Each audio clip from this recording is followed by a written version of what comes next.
Hi, my name is Steve Cordero. I'm from Acrobat Enterprise Support. Welcome to IT Tips and Tricks.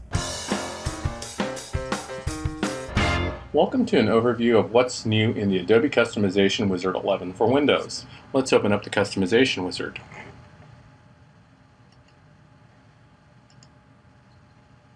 Now you'll notice it's very similar to version 10 of the product, but it has both minor and significant differences that we'll go through as we build our package. Okay, let's open up the MSI for Adobe Acrobat XI Pro.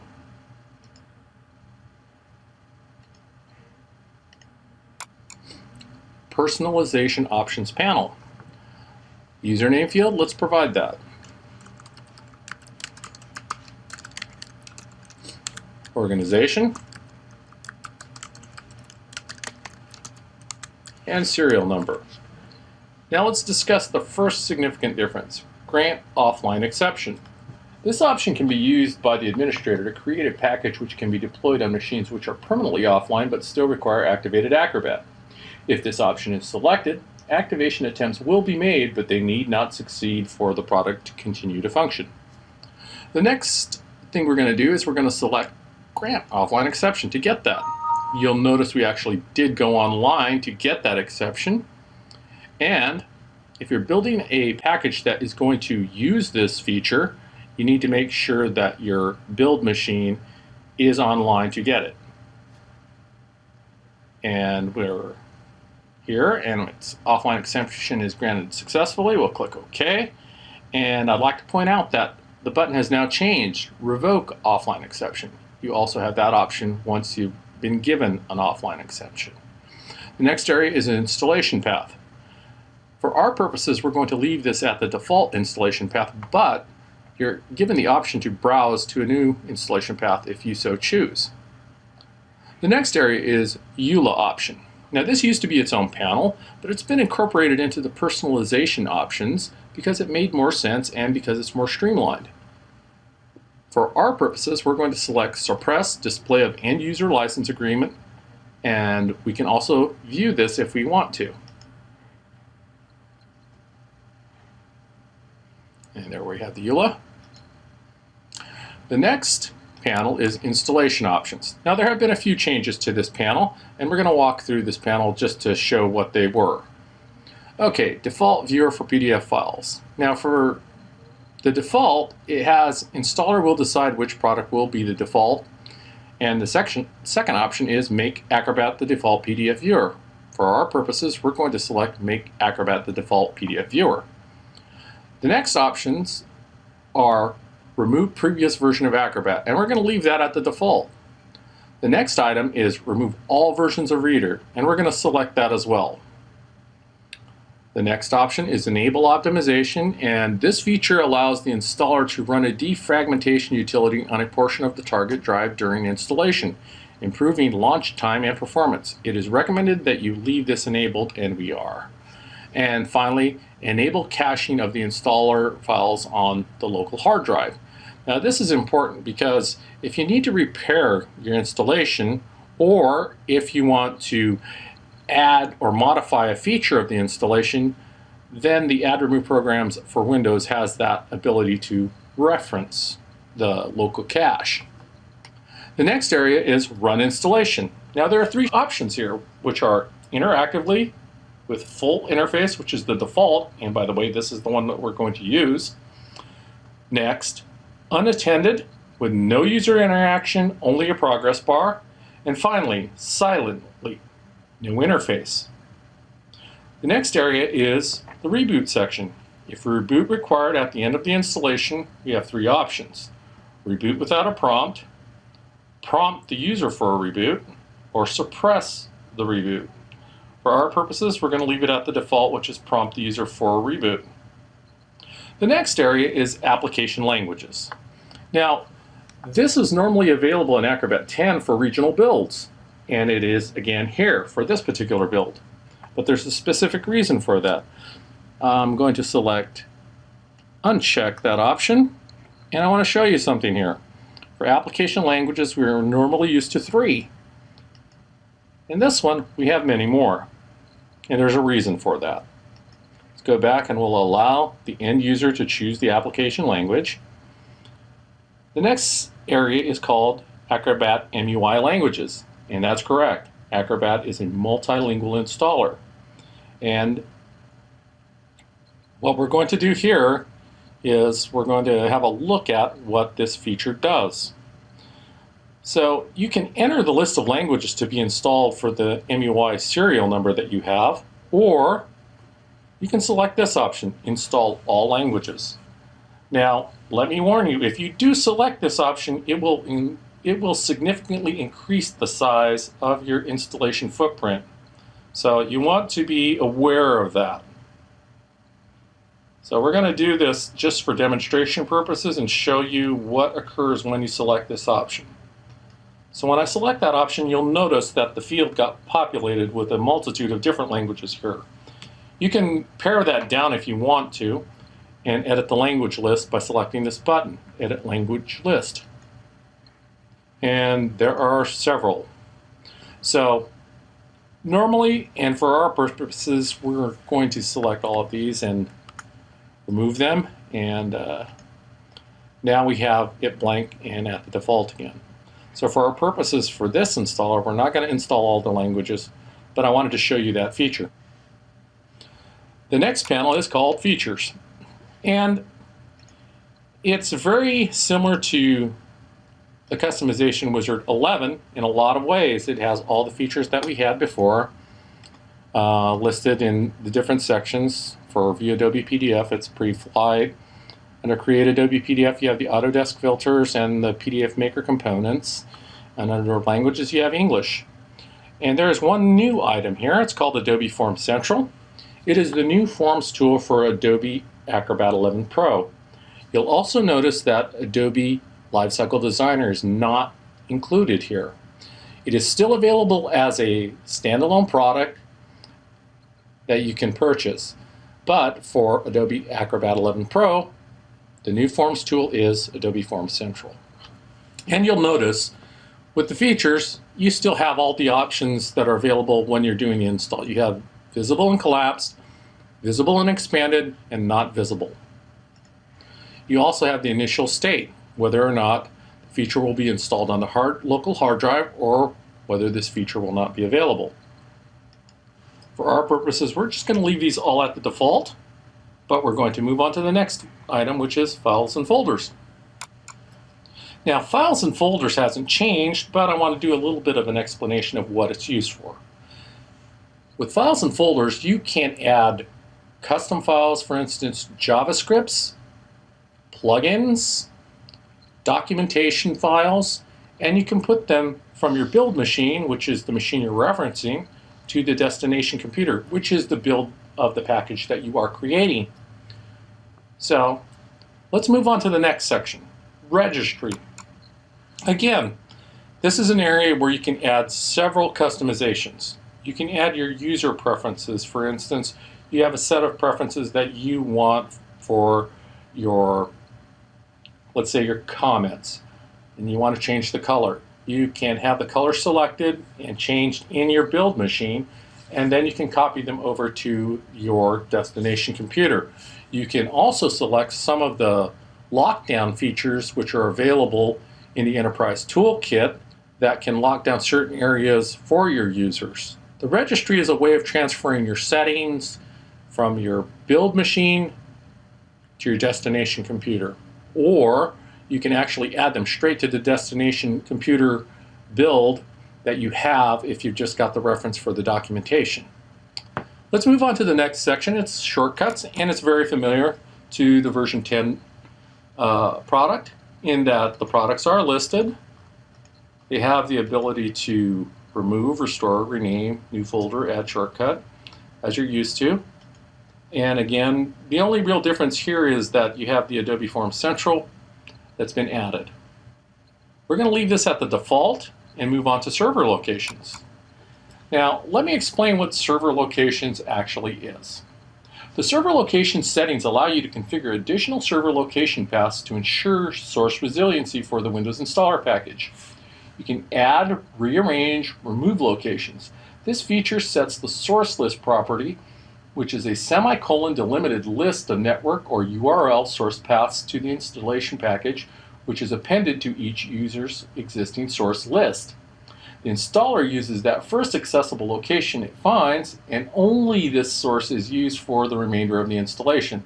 Therefore, each item in the source list must contain the following: a complete source for the application, including all files and cabinets. The entire directory tree at each source location must be the same, and an MSI file with the same file name and product code. For our purposes, we're not going to do that, but I wanted to explain what this section is for and how you could use it. Next is actually a combination and a renaming of a feature. It's called PDF creation, and it's a combination of the distiller and the Adobe PDF printer in the previous version of the Customization Wizard. So all those settings that were in those two panels have now been combined into one. It makes more sense that you would have all your settings for PDF creation in one area, and here we have it. I'm going to make one addition to the customization that they have for the defaults here. I'm going to say ask to replace existing PDF file. And that's only because if you're creating a PDF and you want to keep the original, then you're going to probably want to ask for a new name. So let's move on to the next section, and it is security. Now there have been some significant changes to this panel. First of all, the directory servers were moved to a different panel. Trusted identities were moved to a different panel. And remove hidden information was also moved to a different panel. And the really big difference here is protected view settings in the security section. Now in Acrobat 10 timeframe, protected view didn't come into play until version 10.1. So with Adobe Acrobat 11 Pro, we have protected view. And the default is off, and we're going to leave it at that, but you have two other options. You have files from potentially unsafe locations and all files. The next area is enhanced security settings. Now there are two areas where you can add it, which is the standalone product or while the product is in the browser. Let's have a look at the settings that are available. For the standalone, we have enable, enable and lock, disable, disable and lock. The default is enable, and we're going to select that explicitly. In the browser, we have the same options, which are enable, enable and lock, disable, disable and lock. And again, we're explicitly going to select enable. Now the next area is privileged locations. Now there are three areas for privileged locations. You can add a file, you can add a folder, or you can add a host. Now the purpose of this is if you have a particular help file that has embedded JavaScript or links or something in it that will pop up a security setting, but you don't want to see that setting. So you're going to add it to your trusted or privileged locations. So if you have, say, a set of documentation in a folder, you can add the folder that contains that documentation. If you have a host or a URL that goes to a server where it's going to have documentation for a particular application your customers are going to be using, then you can add that host. So this is the area that you have it in. You can select add file, and it gives you a direct file path with C. You can change that, by the way. This is editable. You can change that from C, D, or E, or what have you. I'm going to remove that for now. When you add a folder, again, the path is not hard-coded, so you can change that path to D:.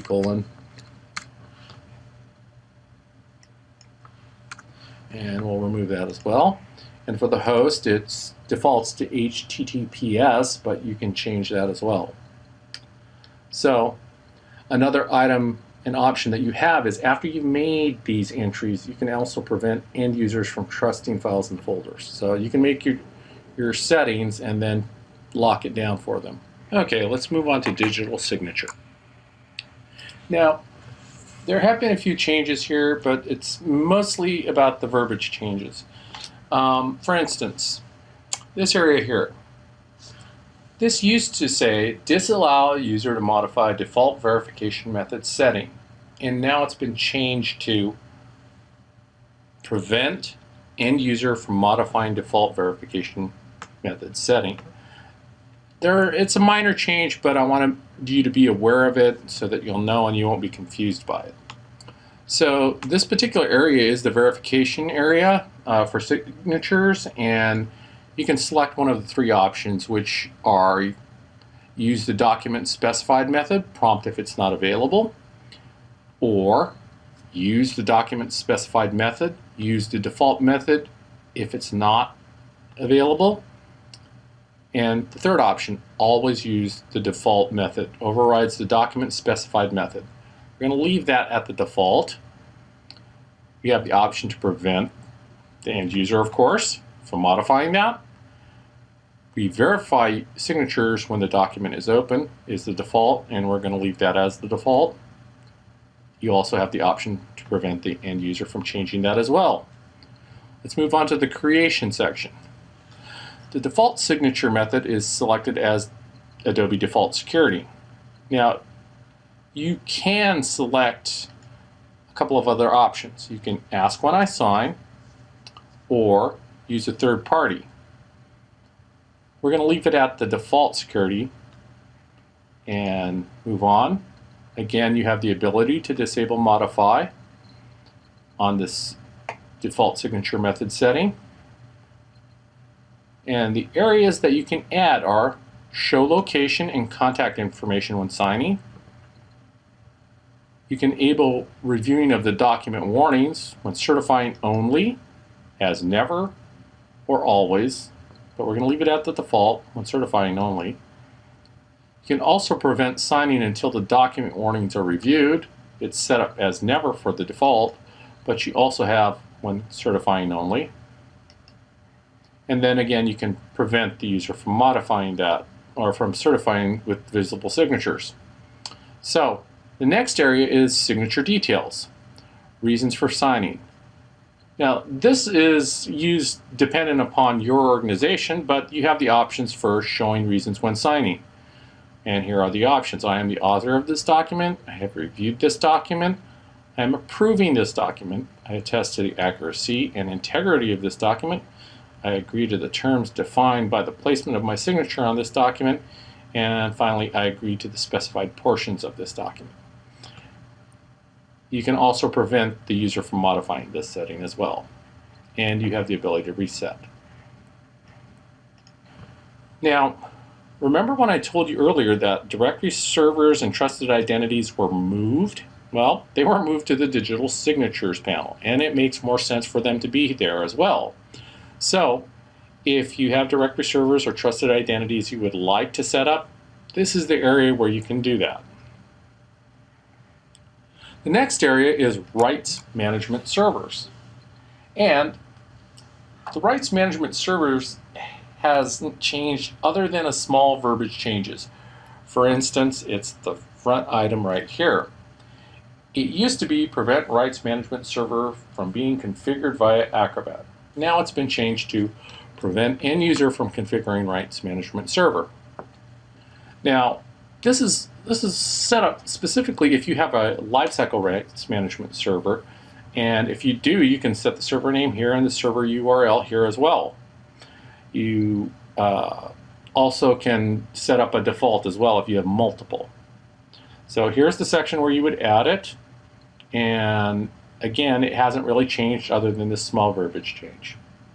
So let's move to the next section, Webmail Profiles. Now, this is an entirely new section for the Adobe Customization Wizard XI. If you have webmail profiles that you'd like to add, you can add them. You can add Gmail. You can add Yahoo. You also have the ability to add one custom profile. And we're going to do that right now. So, you'll notice that we have the ability to modify the settings for this custom webmail profile. And before we move on, I want to show you something. You select Yahoo or you select Gmail that we can add. You don't have that ability. Those are hard-coded in. So let's move back to Add Other. And now let's begin configuring it. So for the IMAP server, we'll provide a server name.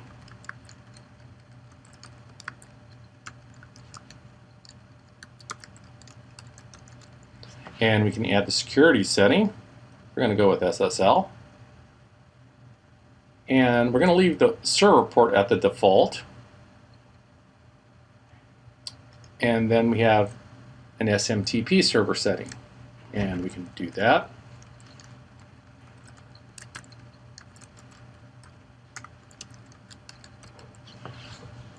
And we're going to set that for SSL as well, although like we had before, we have TLS available as well. And we're going to leave the server port at the default. Now let's apply it. Now you'll notice the name is My Webmail Profile. I need to let you know that that's a hard-coded name. You can't change the name of that, but you have the ability to add that one webmail profile that's custom. So there you've got 3 entries. Now you can also select Prevent End User from Configuring Webmail Profile altogether if you select that at the beginning. We're not going to do that for our build. We've already added Gmail, Yahoo, and then the custom profile for our internal company. So let's move on to the next section. And it's called Online and Adobe Online Services Features. Now you might remember this as something a little bit different. In the version 10 of the Customization Wizard, this used to be called Online and Acrobat.com. Well, we've got a lot more services to offer, and this indicates more towards where that's going. So let's have a look at the preferences, and some of them are very much the same. Disable product updates. If you do not want the product updates coming down and changing your user's configuration, you can disable these updates. You can choose to load root certificates from Adobe by enable and ask before installing, enable and install silently, or disable altogether. I always feel it's best to ask. Okay, so the next item is disable registration. We're going to do that. When launching PDF in Internet Explorer, prompt user with the Open Save dialog. We're going to leave that alone. And the next option is reader only, but it's available when Reader is being packaged. In Adobe Reader, disable help purchase Adobe Acrobat. That's an option. So you've got a couple of other items you can disable here. Is disable help digital editions, disable product improvement program, and disable viewing PDF with ads for Adobe PDF. So here are my customizations. You may have something entirely different, but these are available to you to make. Now the next section I want to discuss in order of all or nothing and then granularity. So the next section is called Adobe Online Services Integration. You may or may not want your customers to go online and use some of the services that Adobe offers you. So if you want to lock that down, or if you have a contained environment where you have to have everything locked down, it's the bottom option that you're going to want to select. Disable all Adobe Online Services based workflows and entry points, and this locks down everything. So I want to discuss this just as the documentation right below it says. This preference disables Adobe Online Services based shared reviews, data collections via distributed forms, the Tools pane in Reader, the I need to sign and get others to sign accordions in the Sign pane, and the Adobe Online Services Cloud Storage solution. There is a notation below. It says, note, disabling all Adobe Online Services access prevents users from leveraging all current and future services. So if you use this, be aware that this locks it down hard. But for our purposes, we're not going to do that. We're going to deselect that. And now I'm going to go into an explanation of what the other options are when you select them. So the first item is disable initiating shared reviews and data collections via distributed forms using Adobe Online Services. And it does not affect non-Adobe Online Services reviews and forms. So that's an option for you. Whether or not you use it or not is up to you and what fits your organization. For our purposes, we're not going to select that. The next item is a reader-only item, and it's disable the tools pane in Reader. The next option is disable file storage on Adobe Online Services. You may not want your users to store data on Adobe Online Services, or you may not mind.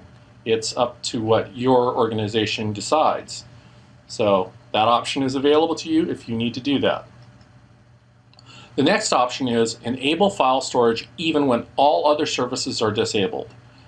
Again, this is a choice that is dependent upon how your organization wants to set up their package, but it is available to you.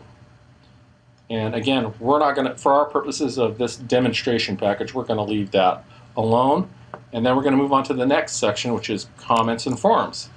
Now, again, this area hasn't changed at all. This is all the same. Let's walk through it very briefly and kind of get things going. Autocomplete is by default off. You can set it up for basic or advanced. For our purposes, we're going to leave it out to off. You can select the ability to prevent the end user from modifying this setting in Edit, Preferences, and Forms, or you can disable shared reviews and forms workflows here. Again, you need to be wary of where that's going to work for your organization, but it is available. Or you can add the server information right here, whether it's a network folder, a web server, or a SharePoint workspace. You can set it up here. Distribution methods, you have the ability to upload server, send link, email with link. You have the ability to send email with an attachment. You have the ability to save to a local disk and then send later and set it up manually. So you have the ability to customize to your heart's content here, or you can disable it altogether. Again, it's all dependent upon what your organization needs or what it can do as far as accommodating this particular feature. Let's move to the next section, which is file attachments. And this has not changed either. You can set this up to lock it down hard, which is the default, to have all these items as they are, and then you don't want to have your users change that at all. Or you can provide them the ability to get prompt user without the ability to set the file type as allowed. You can set it up as prompt the user with the ability to set the file type as allowed, or never launch files of unspecified types. And when I say unspecified types, I mean anything that's not listed here in this file extension. You can also add specific file types that may not be listed here.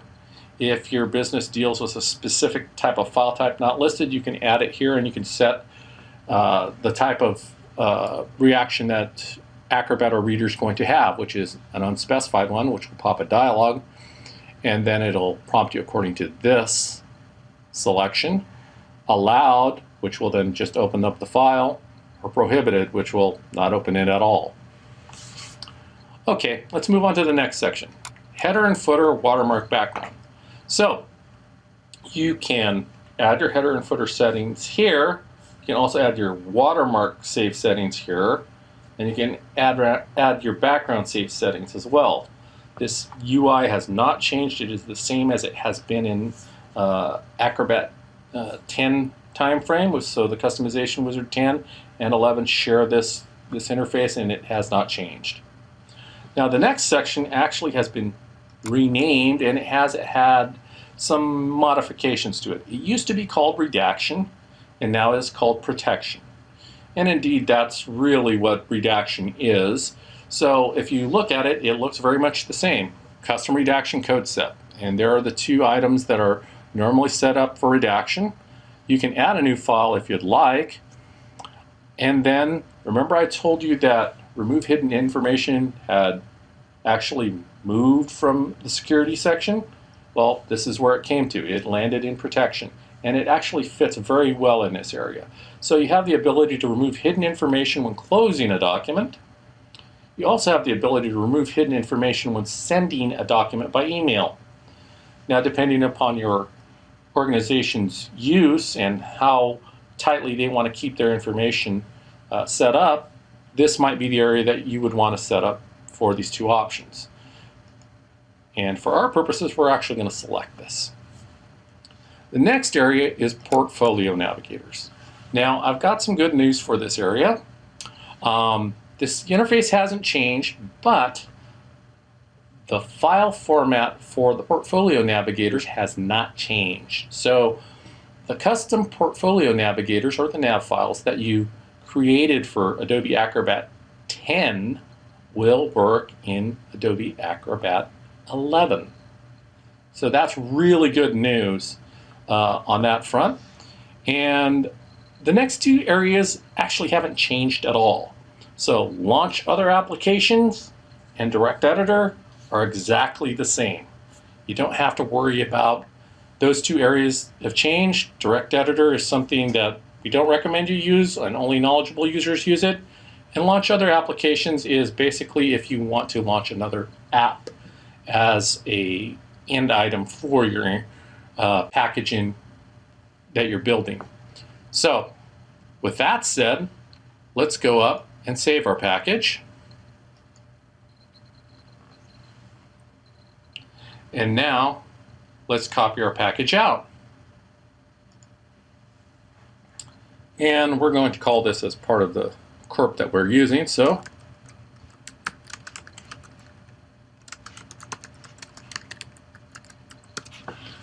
and we're going to put this on our desktop.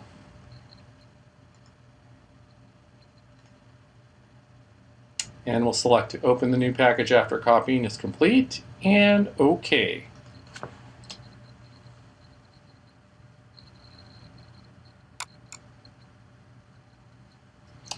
Okay, and now let's close the Adobe Customization Wizard.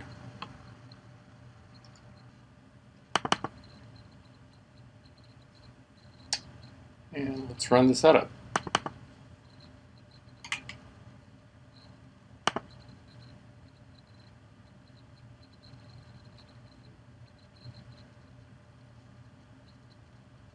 Next. And there we have the username, the organization, and the serial number. Next. Next. And typical installation. Default destination folder. Ready to install program.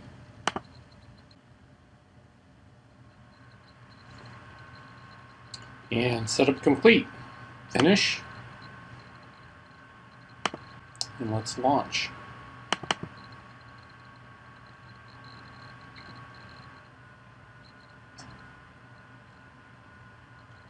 And there we have it. Thanks, and we'll see you next time.